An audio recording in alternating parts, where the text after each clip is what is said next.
For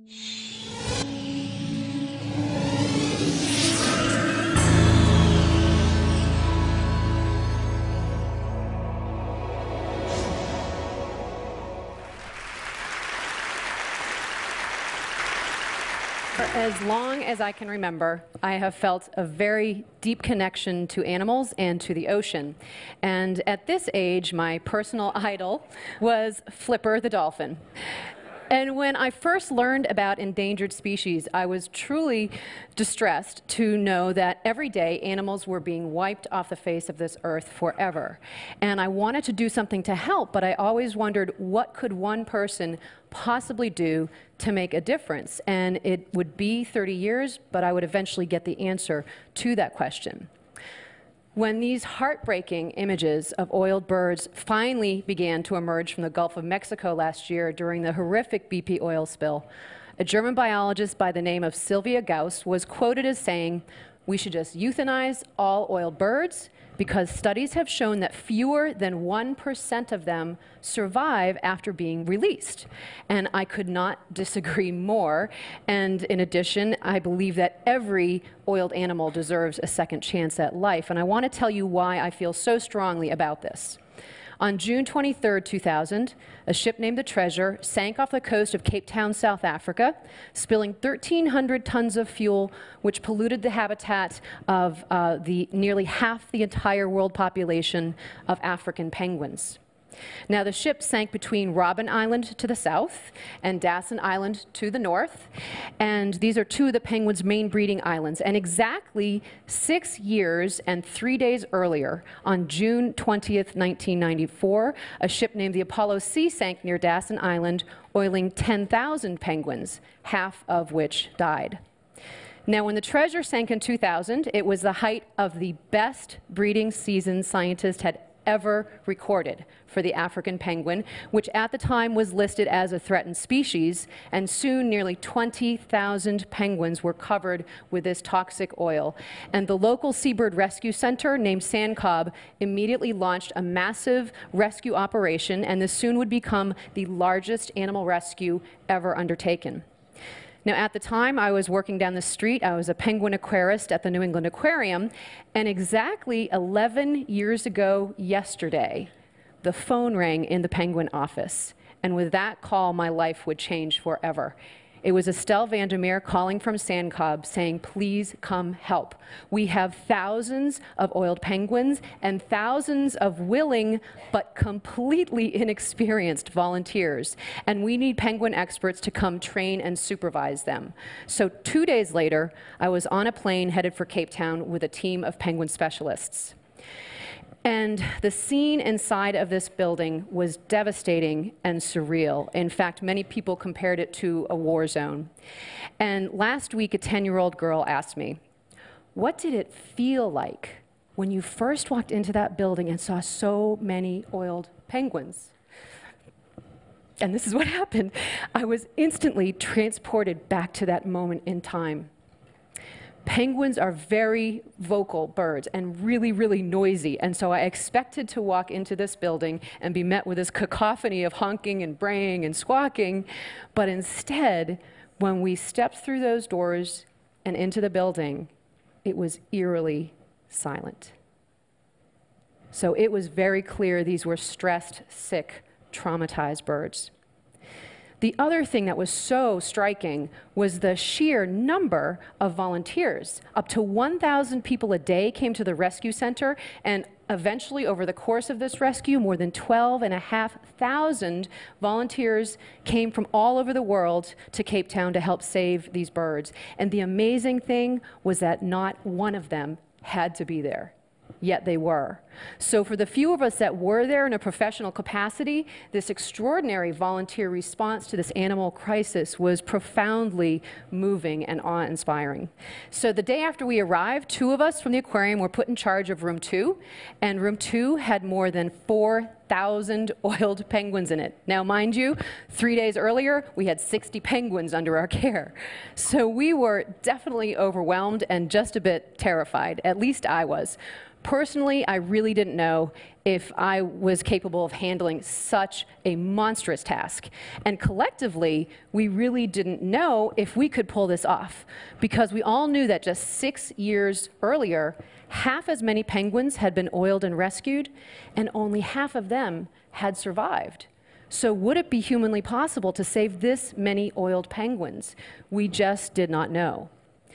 But what gave us hope were these incredibly dedicated and brave volunteers, 3 of whom here are force-feeding penguins. And you may notice they're wearing very thick gloves. And what you should know about African penguins is that they have razor-sharp beaks. And before long, our bodies were covered head to toe with these nasty wounds inflicted by the terrified penguins. Now, the day after we arrived, a new crisis began to unfold. The oil slick was now moving north towards Dassin Island, and the rescuers despaired because they knew if the oil hit, it would not be possible to rescue any more oiled birds, and there really were no good solutions. But then finally, one of the researchers threw out this crazy idea. He said, okay, why don't we try and collect the birds at the greatest risk of getting oiled? They collected 20,000, and we'll ship them 500 miles up the coast to Port Elizabeth in these open-air trucks and release them into the clean waters there and let them swim back home. So... So 3 of those penguins, Peter, Pamela, and Percy, wore satellite tags, and the researchers crossed their fingers and hoped that by the time they got back home, the oil would be cleaned up from their islands. And luckily, the day they arrived, it was. So it had been a huge gamble, but it had paid off. And so they know now that they can use the strategy in future oil spills. So in wildlife rescue, as in life, we learn from each previous experience, and we learn from both our successes and our failures. And the main thing learned during the Apollo C rescue in '94 was that most of those penguins had died due to the unwitting use of poorly ventilated transport boxes and trucks, because they just had not been prepared to deal with so many oiled penguins at once.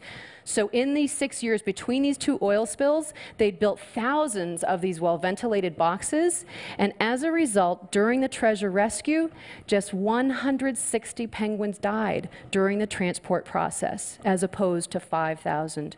So this alone was a huge victory. Something else learned during the Apollo rescue was how to train the penguins to take fish freely from their hands using these training boxes, and we used this technique again during the treasure rescue. But an interesting thing was noted during the training process. The first penguins to make that transition to free feeding were the ones that had a metal band on their wing from the Apollo C spill 6 years earlier. So penguins learn from previous experience too. So all of those penguins had to have the oil meticulously cleaned from their bodies, and it would take 2 people at least an hour just to clean 1 penguin. And when you clean a penguin, you first have to spray it with a degreaser. And this brings me to my favorite story from the treasure rescue. About a year prior to this oil spill, a 17-year-old student had invented a degreaser. And they'd been using it at Sand Cobb with great success, so they began using it during the treasure rescue. But partway through, they ran out. So in a panic, Estelle from Sand Cobb called the student and said, please, you have to make more. So he raced to the lab and made enough to clean the rest of the birds. So I just think it is the coolest thing that a teenager invented a product that helped save the lives of thousands of animals. So what happened to those 20,000 oiled penguins, and was Sylvia Gauss right? Should we routinely euthanize all oiled birds because most of them are going to die anyway? Well, she could not be more wrong. After 500,000 hours of grueling volunteer labor, more than 90% of those oiled penguins were successfully returned to the wild. And we know from follow-up studies that they have lived just as long as never-oiled penguins and bred nearly as successfully. And in addition, about 3,000 penguin chicks were rescued and hand-raised. And again, we know from long-term monitoring that more of these hand-raised chicks survive to adulthood and breeding age than do parent-raised chicks. So armed with this knowledge, Sandcob has a chick bolstering project, and every year they rescue and raise abandoned chicks, and they have a very impressive 80% success rate. And this is critically important because 1 year ago, the African penguin was declared endangered. And they could be extinct in less than 10 years if we don't do something now to protect them. So what did I learn from this intense and unforgettable experience? Personally, I learned that I am capable of handling so much more than I ever dreamed possible. And I learned that one person can make a huge difference. Just look at that 17-year-old. And when we come together and work as one, we can achieve extraordinary things. And truly, to be a part of something so much larger than yourself is the most rewarding experience you can possibly have. So I'd like to leave you with one final thought and a challenge, if you will. My mission as the Penguin Lady is to raise awareness and funding to protect penguins. But why should any of you care about penguins? Well, you should care because they're an indicator species. And simply put, if penguins are dying, it means our oceans are dying. And we ultimately will be affected because, as Sylvia Earle says, the oceans are our life support system. And the two main threats to penguins today are overfishing and global warming. And these are two things that each one of us actually has the power to do something about. So if we each do our part, together we can make a difference and we can help keep penguins from going extinct. Humans have always been the greatest threat to penguins, but we are now their only hope. Thank you.